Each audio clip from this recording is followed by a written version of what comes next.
Out of the 100 and something artists, 8 of them were non-white. Are you joking? No. What the fuck? Right? Well, so that's tokenism. Were they talking about diversity all in like a No, like specifically one of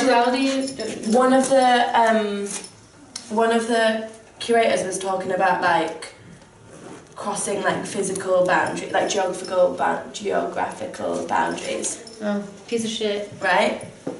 Almost like a fad now. Mm. Yeah. Or like it's cooler if you're not white. Yeah. Or if you're white but like non-white features, or like exactly. And it's like exotic. Exotic, that's the thing. And it's like for like in a fetishism way, like not maybe I suppose you can fetishize definitely it in an art way, but like it's about being like white enough but also like not enough, too much, you know? yeah. But yeah, and then so have you heard of the Yams as well? They're like an art collective. I thought of the vegetable, but are they vegetables? They are vegetables. Okay, yeah. Yams.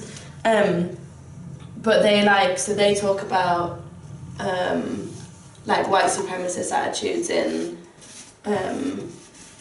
like in our institutions as well, and then like the fact that diversity needs to be unlearned, and diversity implies like white is the 98% and then we're the 2%, and then we just sit and wait for someone to be like, oh, let's have a you day. Yeah, let's have you today. We're feeling generous today. Yeah. Let's give you an hour. Yeah. But it's also the same thing, because when we're talking about these institutions, we're talking about artwork. We are basically just talking about middle-aged white men. Yeah, because totally. That's who the people they're are. The buyers, they're the collectors, they're the gallery owners, they're the art critics. Yeah. Always goes back to them somehow. There was this article in The Guardian that was about like people that were most willing to admit their own racism, and it was like men between the age of like 35 and 42 that are highly earning, highly educated and middle class and but the thing was, I was running out into the driveway because I just got free from their arms, and they didn't even come and like assess the situation and be like, so who's the person? Just saw me like crazy, you know, like girl brown running, and they were like, she's the one. So like immediately handcuffed, and I was drunk, and so that just played against me. Yeah. He felt challenged because I'm a woman and I'm disobeying him. Yeah. And so immediately that gives him the right to enact this excessive force, and it's not challenged because I was drunk and I was a girl, and The Birth of a Nation. You heard about that? The Birth of the Nation is the first film ever made, and it was viewed in the White House and everything. Wow. And the film is about this there's this white girl. She's running away from this man who's painted blackface, and he's trying to rape her. Yeah. And then they land up fighting or whatever. Yeah. At the edge of this, like, I don't know, cliff or not cliff, you know. Yeah. Whatever. And she chooses to kill herself, to jump off and commit suicide rather than be raped by this black man. Yeah. And then afterwards, the KKK come, and they come to lynch the black guy. Yeah. And this is the most extreme example of art, of life copying art, because the director, he had them have these burning crosses, which was not something the KKK did. Yeah. But after this film, they adopted it. That's crazy. And this is the first film ever made. I mean, it's like, and it was shown at the White. It was totally accepted. It was like, yeah, this is a great film. It's the first film. It what? Oh yeah, but Billie Holiday. Yes. But after that, she had the song, and there was the FBI. There was a man in particular whose name I forget, who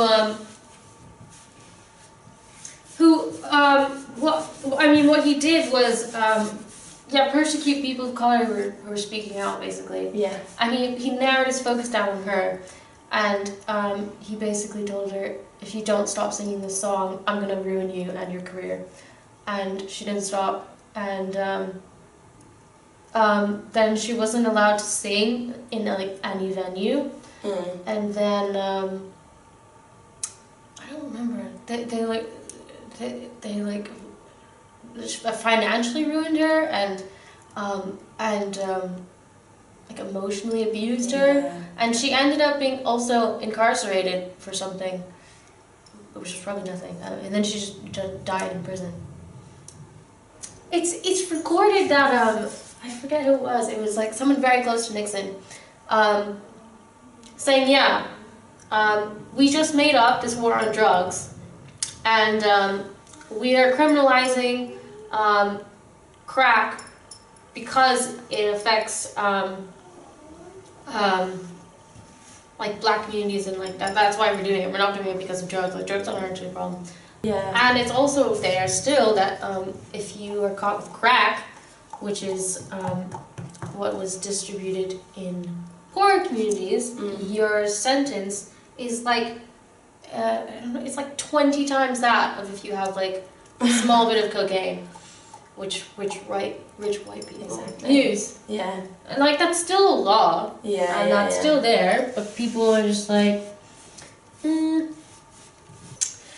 So I want to ask you. We've talked about kind of the world, I guess, but I want to know if you feel like you're represented in the world and the current art world, and in however way you want to be represented.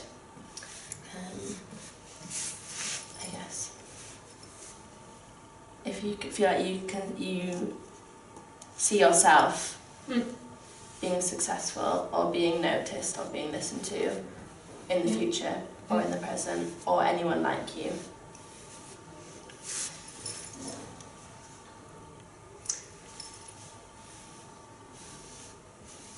I don't remember who said this again, but this person said it's not the lay person, the gallery visitor who needs to know your name. It's the other artists in the community that will recognize like you're making good work, and that will it's whether you want to go for value in terms of value for like the material of your work, or whether you want to pursue value in a monetary sense. And it seems to be the case that you have to choose one or the other, and it can't be both. If you are anything other, just anything other than white, male, and straight.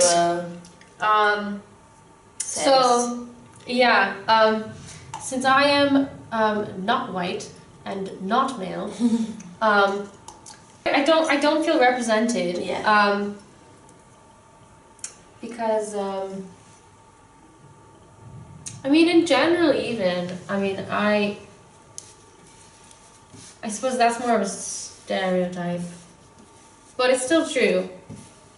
Yeah, the topics I'm addressing in my work, I'm talking about consciousness, and I'm talking about a more associative, haptic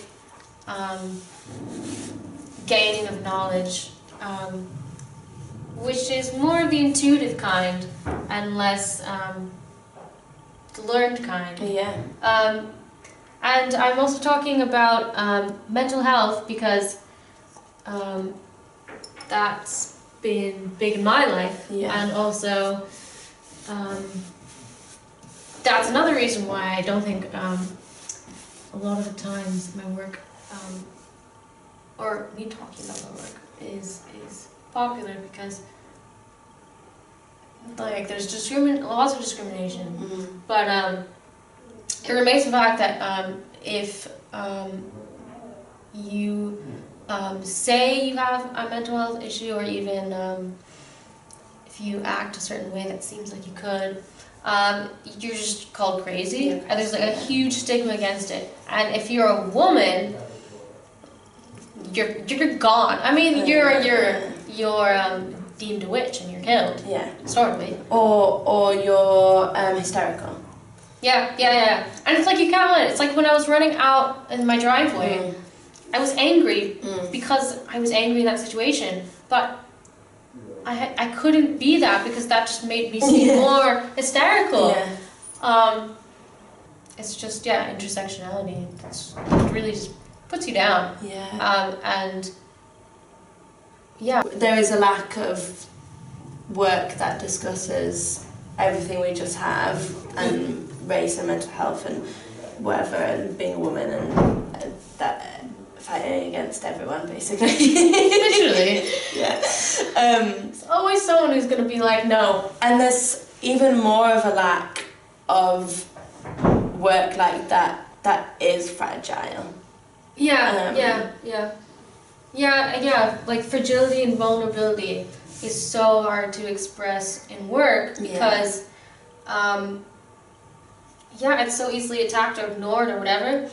And you're getting ignored anyway. Yeah, but it's I'm not gonna lie about my lived experience and like paint this like bold and like abstract expressionist paintings just because that's what people like.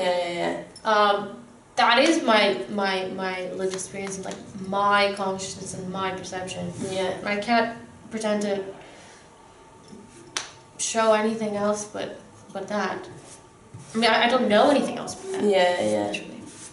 I'm having, so I talked about kind of these issues, and then now I'm kind of in a place where I have to think like, what do you do about it? Change is not immediate. Yeah. Unfortunately. Which is what we always would like to see it change in our lifetime. But while I would like to see other people in my community, both in a smaller and broader sense, benefit, I would be lying if I didn't say that my own ethnicity was foremost on my mind, and myself is what's driving that. Yeah. And identity, in general. And in that, I think you should show your work and talk about it. That's a white man on this white wall. Just chuck that in there. Well, it's pretty much dry. It should be okay to lean against there. I'm going to go behind the scenes.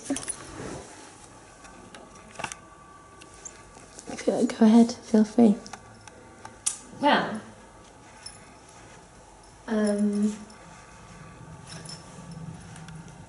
perhaps if I start with the backstory, then I'll remember how to speak on themes.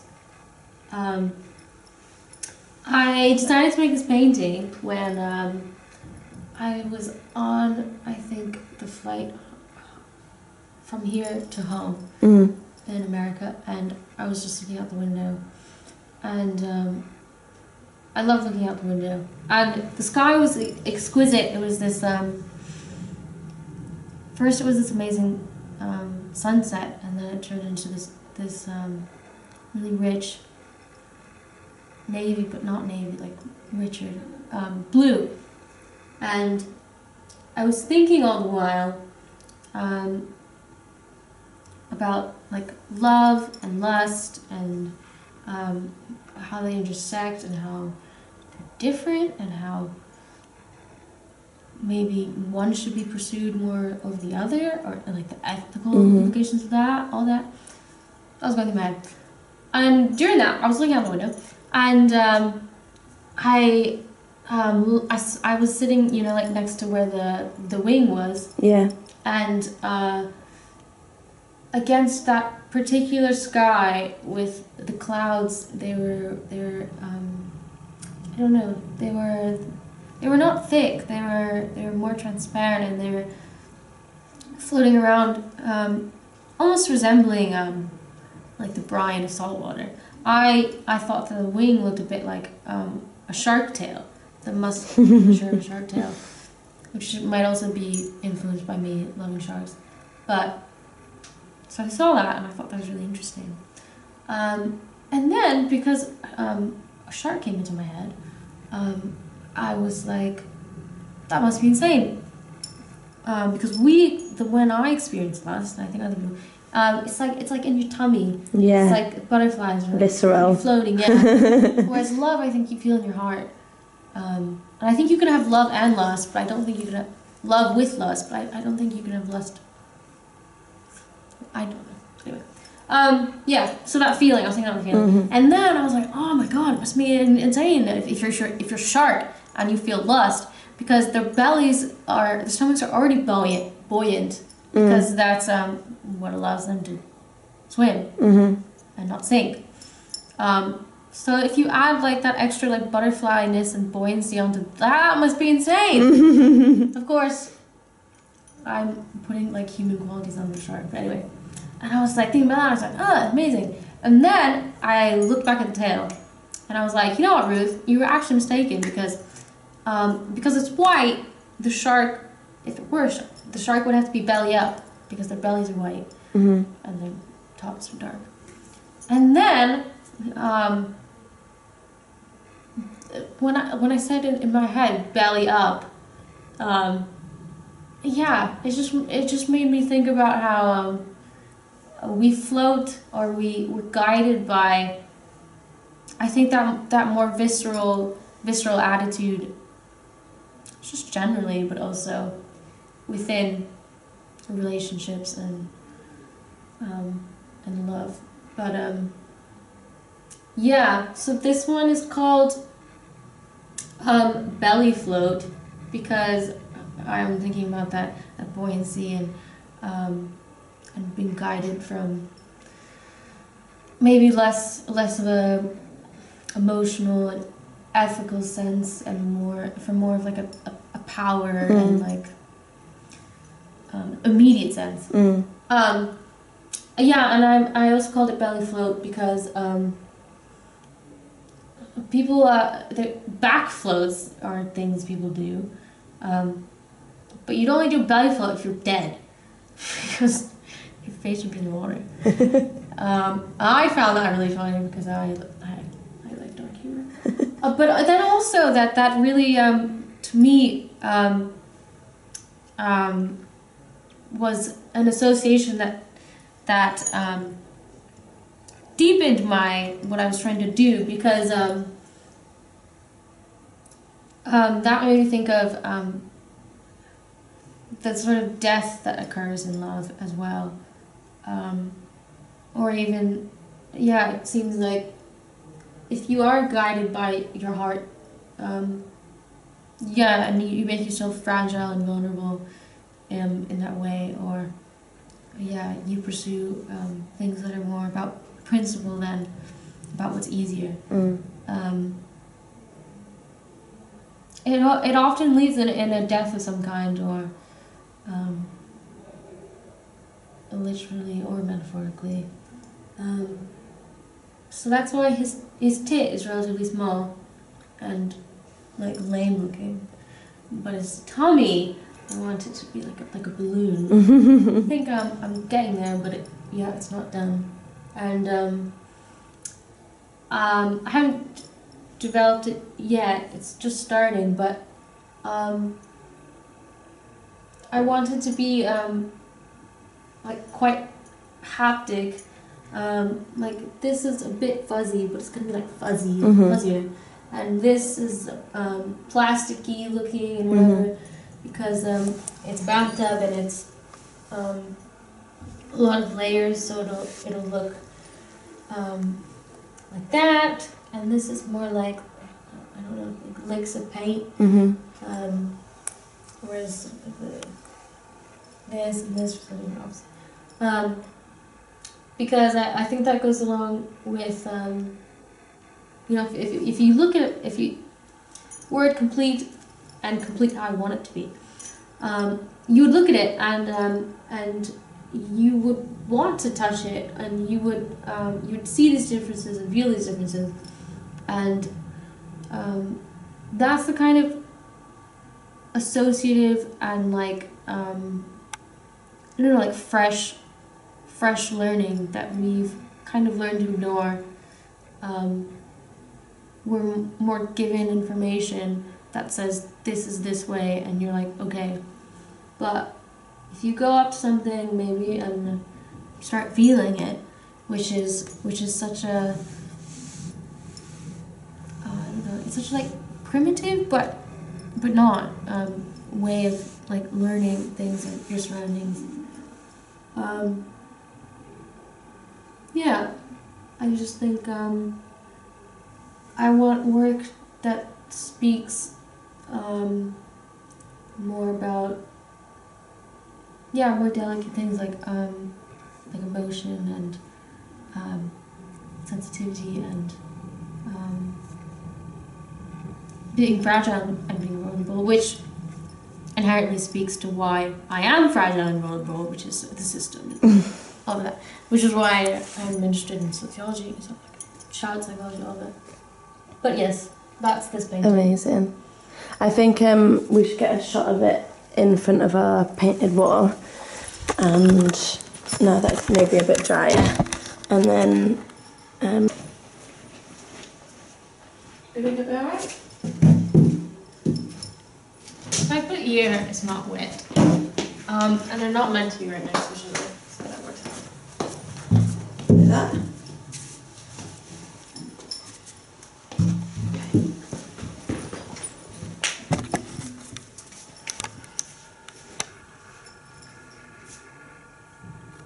And then maybe you can come in frame.